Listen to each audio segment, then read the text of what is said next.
Alright, Magikarp, this time I want you to do the greatest splash attack you've ever done. All of these years people have been talking smack, but now you're gonna prove them all how strong you really are. Are you ready? Because you're about to jump over Mount Everest. Alright, Magikarp, use splash attack! Magikarp! Yeah, he's dead.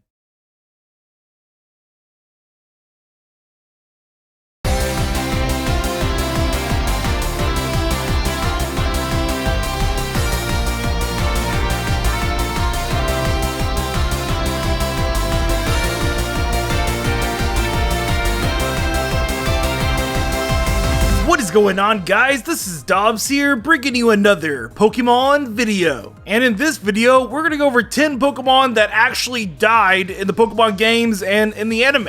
But before we start, I just want you guys to know that this video is sponsored by Trove. And Trove is an awesome game. It's an MMORPG where you can go through dungeons and collect resources and battle bosses and even build your own base. And lucky for us, it just came out on the Nintendo Switch, so you can literally do this while you're sitting on the toilet or something. Kind of like what my roommate Dobbs Gaming does. Yo, I think Dobbs Gaming is playing Trove in there. Hey, how's it going in there? Dude, go away! I'm playing Trove right now. I'm battling a boss.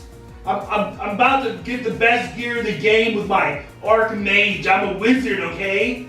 I'm no joke, man.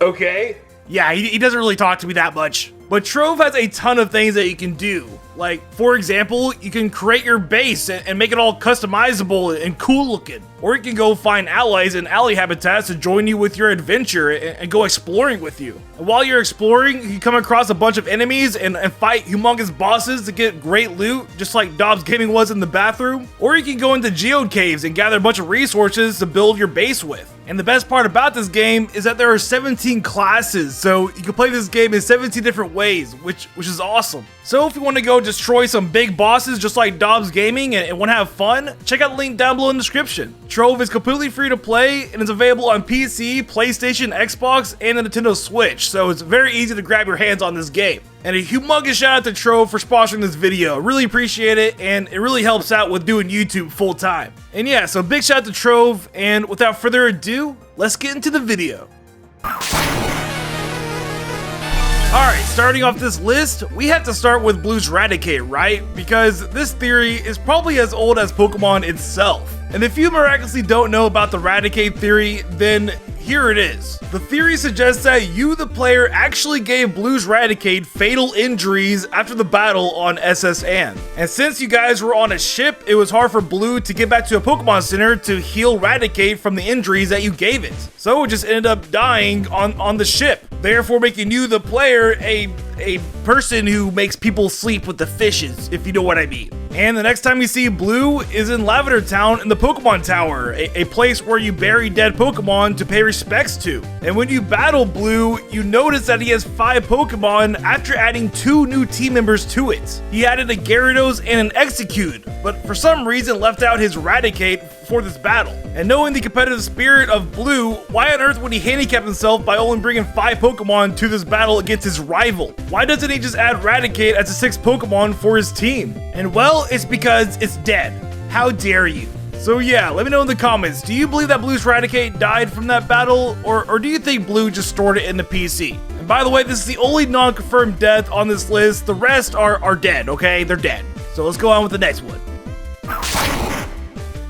Now, the Pokemon manga is pretty wicked because there are deaths, there are living zombies that attack you, there are evil people trying to take over the world, there's everything. And one of the most shocking panels in the Pokemon manga is when Giovanni is shown to be pretty evil. Because in the chapter Make Way for Magmar, when Red is hanging out with Giovanni not knowing he is the leader of Team Rocket, they encounter a wild Magmar and Red decides to battle it and ends up winning and faints it. And then eventually they part ways, and then Giovanni goes all evil on you. And on this page, he goes like this. He thought it was over because he knocked him down. He's too soft. Magmars are savage and intelligent. They'll track down the one who beat them. A fool like him will destroy himself. All we have to do is wait. Cloyster finishes. And then you just see a broken apart Magmar that was frozen by Cloyster's ice beam. Limb for limb, like separated. Yeah, it's it's dead. Rest in peace, random wild Magmar. So yeah, the Pokemon Adventures manga is pretty savage, and villains like Giovanni are like extra evil. And this random wild Magmar definitely learned that the hard way.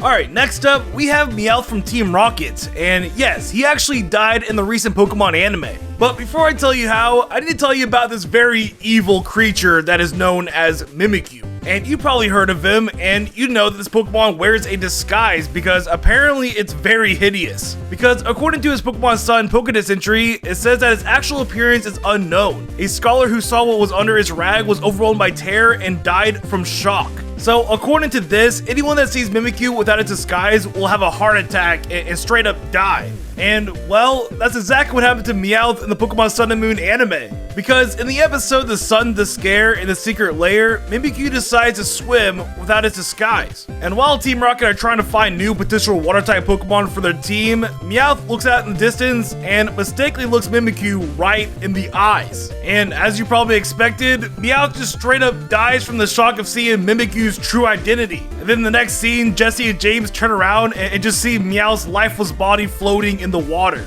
But of course, his soul is brought back into his body because, you know, plot armor. But yeah, Mimikyu is so frightening looking that it can prompt someone to have a heart attack. So anyone or anything that sees Mimikyu without a disguise just straight up dies in the Pokemon universe. And even if you're a main character like Meowth, there's just no exception, which is pretty funny. This next one is a Pokemon that just straight up dies when it evolves, and that Pokemon is Parasect. Yeah, if you played Pokemon Red and Blue and had a cute little lovable Paras and evolved it, well, it actually died when you did that. Because according to Parasect's Pokemon Yellow Pokédex entry, it states that the bug host is drained by the energy by the mushrooms on his back. They appear to do all of the thinking. So according to this, basically that orange crab you see with the blank eyes is actually a corpse, and the mushroom you see on the back is actually what Parasect is, essentially making Paras or whatever thing that it turned into a zombie. I just find it so funny that in one dex entry it says that it's a zombie taken over by parasites, and then it just says prefers damp places. And yeah, that's basically it. The more you know. Alright, this next one is not a Pokemon, but it's actually a trainer, and it's Ash Ketchum, okay? I know he's not a Pokemon, but I just had to add it because it's ridiculous on how many times Ash has actually died in the anime. If you didn't know, Ash Ketchum has canonically died 6 times throughout the entirety of the Pokemon anime. Yes, not only is Ash Ketchum immortal, but he's also invincible because he just doesn't die. Well, he does die, but then comes back to life. He's like Jesus. And I'm just gonna list out every time he has died. First time was in the episode The Tower of Terror when Haunter takes him and Pikachu's soul from their bodies. The second time was in the first Pokemon movie when Ash gets in the middle of the attack of Mewtwo and Mew colliding and it turns him into a stone. Third time was in the Lucario and the Mystery of Mew movie where he's swallowed up by some kind of blob by the Tree of Beginning. And not only does Ash die in this one, but like everyone in the movie dies from these blobs, but they are brought back to life by Mew later in the movie. Fourth time was in the Pokemon I Choose You movie where he's like straight up slain by Marshadow. Marshadow commands these Pokemon he's controlling to basically destroy Ash, and then Ash is sent to some kind of afterlife with his soul. Fifth, oh my god, this is ridiculous. Fifth time was in the Manaphy movie where he drowns after trying to restore the sea crown because it's underwater and he can't breathe because he's not a fish. And finally, the sixth time was in the Victini movie where he freezes to death in outer space. And no, Ash's body doesn't explode as it should in space. He basically is just floating there frozen. So Ash is not only immortal and invincible, but he's also indestructible. So yeah, if there was like a #1 spot for like the most deaths in Pokemon, Ash Ketchum would have it because he's died 6 times, but his plot armor keeps bringing him back. Alright, this next one is going to be short and sweet because there's really not much to talk about. It's pretty cut and dry. In the mobile game Magikarp Jump, a Magikarp can die. Yes, quite literally your Magikarp can jump too high that it gets caught by a Pidgeotto and it just is taken away. So you literally see a Pidgeotto eat a Magikarp alive and it's awful. Your NPC trainer dude is all sad. He's like, dang it, I love that Magikarp. Well, I guess I'll get another one then. And yeah, that's it. A Magikarp dies, which is not really surprising because they literally show a cooked Magikarp in the Pokemon anime, so I'm sure a lot of Magikarp die in the Pokemon universe. But this one just kind of stuck with me. Alright, next up, we probably have the most impactful death in Pokemon, like ever. And that is AZ's Floette from the Great Kalos War. Now, if you're not caught up on Pokemon lore, basically the Kalos War was a result of an unnamed empire falling. And due to this collapse, there were two regions, Kalos and an unnamed one, that went to war deciding on who should be the new ruler. And of course, it's a war, so a lot of Pokemon died, but the most impactful Pokemon that died was AZ's Floette. And AZ was the king of the Kalos region during this era, which was 3,000 years ago. And as the king, he was very, very upset that his best friend had passed away due to the opposing region. So AZ created an ultimate weapon which symbolized basically Xerneas' power and Yveltal's power of creating life and taking life, and fired this ultimate weapon, ending the war, obliterating everything, while reviving his beloved friend Floette. Now, by doing this to revive his friend Floette, he created something called Mega Stones. Because when the ultimate weapon fired, it changed evolutionary stones to Mega Stones. So like a Fire Stone changed into a Blazonite Stone, or like a Water Stone changed into a Slowbronite Stone, and created a new type of evolution called Mega Evolution, which you could use in battle. So if it weren't for AZ's Floette dying during the Great War of Kalos, Mega Evolution would have never existed. And on top of that, there's even a theory that suggests that the ultimate weapon created two universes, like it split one into two. So this little tiny flower Pokemon could be responsible for an entirely new universe where Mega Evolution exists. So yeah, AZ's Floette dying was very, very impactful to the Pokemon universe and to the lore of Pokemon. So it had to be on this list.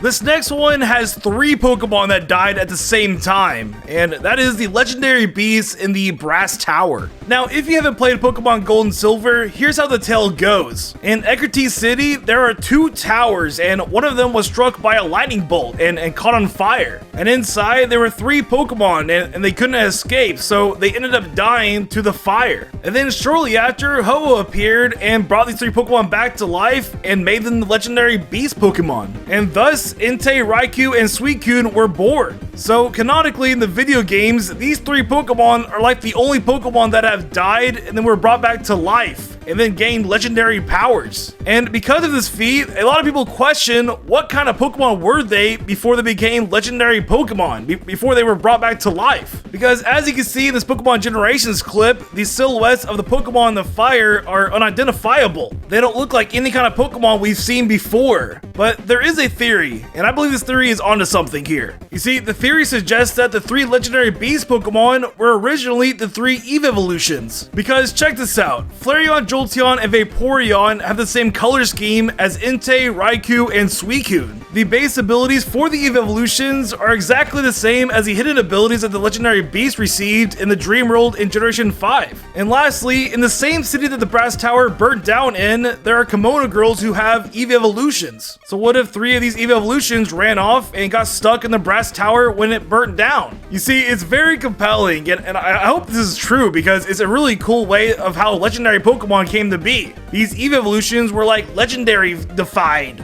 But yeah, these 3 deaths were very interesting in the Pokemon lore, and that is why I chose them for this list. Now this one is very, very obscure, but it's still a cool death in Pokemon, and that is the Mecha Mewtwo sacrifice in the Pokemon Live musical. Yes, this robotic Mewtwo was actually considered to be a Pokemon in this show, and of course it was owned by none other than Giovanni. Now, Pokemon Live is all about Ash and his friends traveling to Giovanni's gym to take him on to get the special Diamond Badge. But Giovanni has created the ultimate Pokemon, not just Mewtwo, but he created Mecha Mewtwo. And this robotic Pokemon knows all moves, so it will always have the typing advantage against any kind of challenger. So basically what happens, Giovanni's trying to take over the world with this thing, and Mewtwo comes in to battle it. And Ash is scared and tells Mewtwo that no, he's too powerful, he's just gonna copy your psychic attacks and destroy you. But Mewtwo tells Ash through telekinesis that the true power is within you, so don't worry about this. And during this, Mecha Mewtwo could tell what Mewtwo was saying through his telekinesis, and he started growing a heart in his cold robotic body. And basically tells Giovanni that Mewtwo has taught it the value of love and goodness from Ash's memories, because I guess he saw a glimpse of Ash's memories through the telekinesis. And then just self-destructs to destroy the entire gym, foiling Giovanni's plans as a heroic act. And yeah, so I guess it saved the world, and it's still undisputed if this thing is an actual Pokemon, but it's a pretty cool thing. I told you it was obscure, and that is why it's on this list, because I'm all about obscure. Now, for the last one, if you watched my recent Top 10 Strangest Pokeball video, you already know about the Captain. But to put it simply, the Captain was the Orange League's champion 300 years ago and then sunk in a shipwreck during a mad storm. And so the reason why I brought him back up in this video is because there's something very suspicious or mysterious about his Pokemon. You see, his two Pokemon in the flashback is a Haunter and a Ghastly. But it's very strange because how on earth are you going to become the champion of the Orange League with a Haunter and a Ghastly? Either Pokemon trainers were extremely weak back in those days, or the two Pokemon that sunk with the Captain were different Pokemon. And here's my theory. When Ghastly and Haunter showed Ash the flashback of the Captain commanding them to battle, they were only showing themselves in their current form to make sense to Ash and the viewer. Because if you just saw two random Pokemon battling, you'd be like, what is this? What does that have to do with YouTube? So what might have happened is when these two Pokemon sunk with the fishes with their captain, they transformed into ghost Pokemon. Because this might be the cycle of a Pokemon's life. They start as a regular Pokemon, and then when they pass away, they turn into a ghost Pokemon. And this might be a stretch by just a tad, but this would be very consistent with the Gengar line, because Gengar has a Pokédex entry that clearly states that it was once a human. So maybe the captain turned into a Gengar and wandered away while his two Pokemon stayed at the ship and became Ghastly and Haunter. But I don't know, it's just a theory, a game theory, right Pat? I don't know, Pat. He probably doesn't even know I exist. You know what? Everyone tweet at Pat and tell him that check out Dobbs' latest video. But yeah, that is why I chose the Captain's Pokemon for this list. And there you go, 10 Pokemon that actually died. I hope you guys enjoyed the video. If you want to support me on Patreon, click on the button right here. I spend days, if not weeks, on these videos, and the YouTube algorithms really favor that, so it helps me out a ton. You get to talk to me and also see sneak peeks of future videos, so there's a lot of cool things that come with being a Patreon. And also, if you want to binge watch my videos, be sure to click on the end card right now and start binging. And yeah, that's all for this video, and I'll see y'all next time. See ya.